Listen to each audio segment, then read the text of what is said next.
It was a rainy night in May when I began to lose hope, from watching my father, Ivan Hayley, constantly gasping for breath.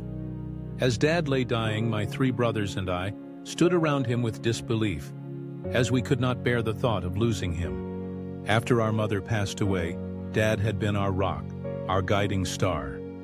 As he lay on his deathbed, he held onto an envelope tightly. What secrets did it hold? In a shaky voice, I began to read some comforting words from the Holy Book, with my brothers bowing their heads in silence. And then, as I uttered the final words of the prayer, the envelope slipped from Dad's fingers, and with it, my father passed away. My heart shattered, but I had to be strong. I had to hold my brothers together, even as my own world crumbled. Days later, things began to take a turn, when my brothers urged me to open the envelope that our father had left. When I read its contents, I was met with disappointment and anger. Dad had left his entire estate of 20 acres of farmland to me and nothing to my brothers. I immediately tried to soothe them, insisting that the land was ours, that we could cultivate it together, but they didn't want to hear that. Their eyes, once filled with brotherly love, now burned with resentment. Weeks later, while tending to the crops, I saw my three brothers having a discussion with two men who came to visit the farm.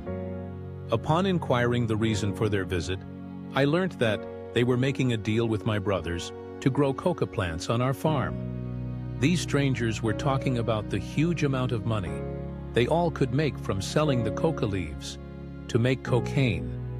My heart sank. I tried to remind my brothers of the values Dad instilled in us, but they would not listen. They pleaded with me to accept the offer, but I refused. That's when everything got out of control. They began to beat me. I stumbled away and began wandering along a lonely field. Having walked for approximately a mile, I came to a farmhouse that was owned by an elderly couple who knew my father well. Seeing me badly bruised, the couple inquired about what had happened to me. I told them that I had a dispute with my brothers over Dad's will. The couple then insisted that I spend some time with them. Months later, I decided to revisit the farm so as to rekindle the relationship I had with my brothers. However, arriving there, I was taken by surprise to see acres of young coca plants being grown on it and people working there. This made me furious. I then rushed to the city to inform the police about my brother's involvement with cocaine. But when I reached the station, I was met with devastating news. Just 2 days prior, the bodies of my three brothers had been discovered near a dump site. The world crumbled around me once more. I traveled back home filled with sorrow.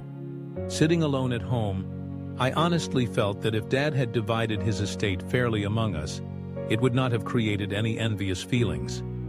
Right now, with my mind in a state of confusion, I cannot think of anything that I could have done differently to guide my brothers back to the honest, hard-working path that our parents had laid before us.